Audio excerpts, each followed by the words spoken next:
Protector উডেন্ডোর election express এখন রয়েছে মুন্সিগঞ্জ ৩ আসনে। এই মুহূর্তে জেলা শিল্পকলা একাডেমিতে আছেন সহকর্মী বুলবুল রেজা। সরাসরি চলে যাচ্ছি তার কাছে।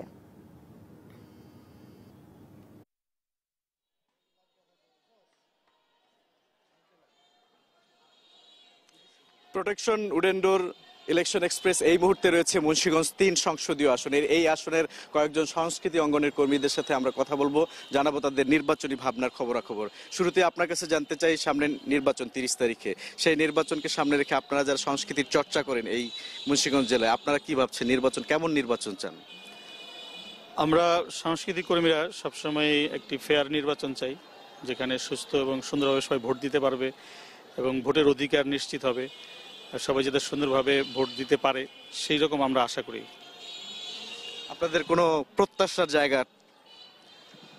জায়গা তো অবশ্যই আমাদের মুন্সিগঞ্জ শিল্প সাহিত্যে অনেক সমৃদ্ধ উর্বর, কিন্তু আমাদের অনুষ্ঠান করবার ক্ষেত্রে কিছু প্রতিবন্ধকতা রয়েছে। আমাদের হলের সংকট রয়েছে। আমাদের শিল্পকলা একাডেমি ভবনে একটি মাত্র মঞ্চ।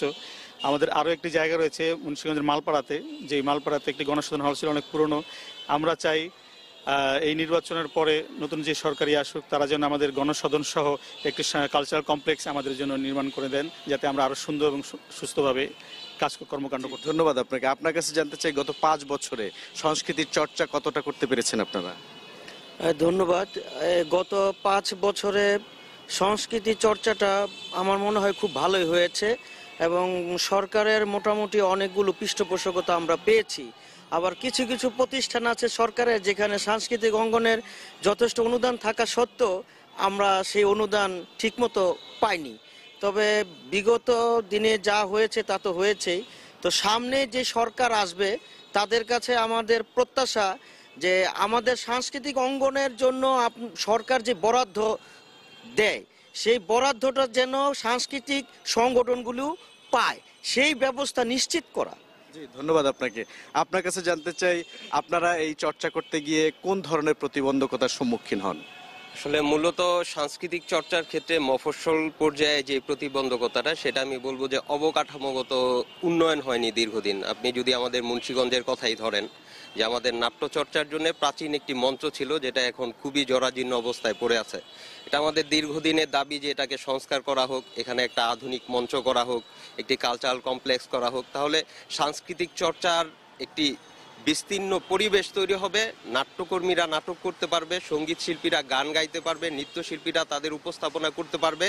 সমন্বিত একটি জায়গা, যাতে সকল সাংস্কৃতিক সংগঠনগুলো সেই জায়গাটিতে গিয়ে তাদের সাংস্কৃতিক চর্চার বিকাশ ঘটাতে পারে। এই জন্য আমি দাবি জানাবো যে যেই সরকারি ক্ষমতায় আসুক, মফস্বল পর্যায়ে সাংস্কৃতিক চর্চার জন্য কিছু অবকাঠামো যাতে তৈরি করা হয়। জি, আপনাকে ধন্যবাদ। আপনার কাছে জানতে চাই, এই চর্চাকে আরো বেগবান করতে আপনাদের কোনো সুপারিশ, পরামর্শ বা দাবি দেওয়া রয়েছে কিনা?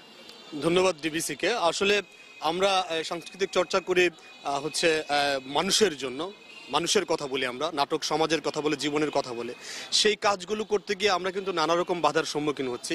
একটু আগে আপনি জেনেছেন যে আমাদের কিন্তু মঞ্চ ব্যবস্থা তেমন নেই। যেটা শিল্পকলা আছে, বিভিন্ন প্রোগ্রামের কারণে সেটা প্রতিবন্ধকতার সৃষ্টি হয়। আমরা সেখানে টাইম মতো নাটকগুলো পরিবেশন করতে পারি না। আমাদের জন্য যদি আরেকটা মঞ্চ হয় বা একটা কালচারাল কমপ্লেক্স, আমাদের কিন্তু রিহার্সেলের তেমন কোনো জায়গা নেই। আমরা প্রত্যেকটি সংগঠন কিন্তু রিহার্সেলের জন্য বিভিন্নভাবে ভুক্তভোগী। আরেকটা বিষয় হচ্ছে, আপনি জানেন মুন্সিগঞ্জ হচ্ছে গুণী মানুষের শহর, গুণীজনের শহর। এখান থেকে আমরা ঢাকায় গিয়ে কাজ করি। সেই ক্ষেত্রে মুক্তারপুর থেকে পঞ্চপট্টি পর্যন্ত যেতে আমাদের যে যানজটের শিকার হতে হয়।